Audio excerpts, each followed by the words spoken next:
Your Voice, Your Vote. Written by Leah Henderson. Illustrated by Keisha Morris. Quita drew giraffes by the window as the clock clicked behind her and people shuffled by outside. But Mommy's bus still hadn't arrived. "Are we going to make it?" Quita asked. "We'll make it," Grandma said, pinning on her Sunday hat, even though it was only Tuesday. Quita wasn't so sure. "If I don't have school, why does Mommy have to work? Doesn't her boss know it's an important day?" Quita dug in her ribbon box for her fanciest bow. "Well, if they don't, your mother sure does." Grandma nodded toward the window. Quita spotted Mommy's sunshine bright coat as she stepped off the bus. Grandma grabbed her coat, purse, and umbrella. "Hurry now. Get yourself ready so we can go downstairs to meet her. Make her journey a little easier." "You don't need that umbrella, Grandma." Quita hopped down the steps. "It's a perfect day for voting." "Baby girl," Grandma said as they reached the bottom step, "if you've been on this earth as long as I have, you know to always welcome sunshine. But be prepared for the rain," Mommy added. Quita skipped along the sidewalk. At the corner shop, Miss Louisa crisscrossed hair, but gave Quita 2 finger snaps for her flower bow. And while pigeons pecked breadcrumbs tossed from Miss Swati's windowsill, Quita slowed, waving at Mr. Miguel and her other neighbors as they dressed up the old brick wall. A basketball swooshed, and sneakers clapped pavement as Quita's friends played double dutch, but Quita didn't have time to stop. Today, she was going to vote. "Hey there, little Miss Little. Where y'all off to this afternoon?" "To vote," Quita beamed, standing tall. "Well, it's a mighty fine day for it." After several stops, they waved goodbye to Mr. Eugene. Not too long afterward, they squeezed onto their next bus. No seats or space in sight. Quita was relieved when their stop finally came. Then she did arabesque between Mommy and Grandma as they waited and waited and waited some more for the number 28 bus to arrive. The doors creaked open at their final stop. Quita couldn't believe her eyes. The line stretched down the block like double Dutch ropes. As they journeyed along the line, Miss Rachel blew them a kiss before her wheels whirred. Imam Khalid gave them his widest gap-toothed smile, and Mr. Tyler tipped his hat while Lil T chased dragons through the pages of his book. Everybody had to wait, and now Quita, Mommy, and Grandma waited too.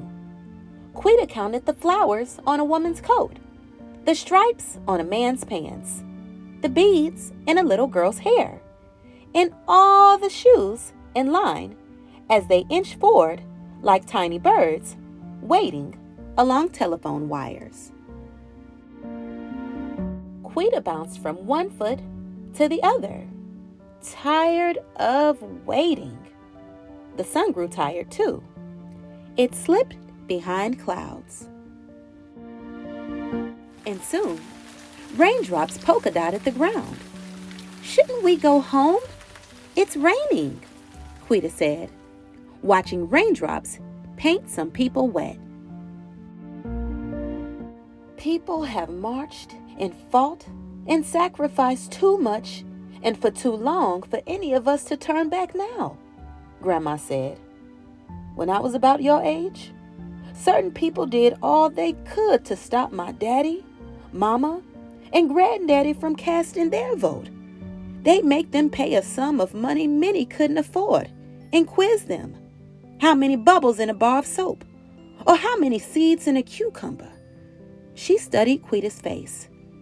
"Well, do you know how many jelly beans filled a jar?" Quita shook her head no. "They were supposed to," Mommy added. "And if they didn't, they couldn't vote." "Not everyone has had it easy when it comes to voting," Grandma said. "Remember how we met Mommy outside so she wouldn't have to climb the stairs?" Quita nodded, thinking of how Mommy often took breaks going up to their apartment after a long day's work. "Well, some people are made to face stairs every day," Grandma explained, "while others never have to climb many at all. But that doesn't mean we stop climbing. What's at the top is too important." Grandma squeezed Quita's hand. "It's where we find our power to help make change." "I guess a little rain can't stop us then," Quita said, no longer ready to leave. "IDs, please," a man requested. Mommy placed hers in his hand, but Grandma was busy searching her purse. "If you don't have it, ma'am, you won't be able to vote." Quita thought about all the people who had fought, marched, and climbed for them to have their chance to vote. It was Grandma's turn now. But was she going to lose it? As Grandma rechecked her purse and pockets, a pile of knots filled Quita's belly. She searched the floor and peeked under the tables. Grandma's ID wasn't behind the trash can or in the clothing drive bin. Quita sprinted toward the line. Excuse me, please." She poked her head between people waiting. "Have you seen my grandma's ID?" she asked the tall woman, and then the freckle-faced man. "It's her turn to vote." But they each shook their heads no. The freckle-faced man asked the young lady behind him to look beside her shoe. And then the lady asked the person behind her, and so did the next person, and the next, and the next. "It's here!" Dr. Edo, who always gave Quita a lollipop after her shots, waved at her.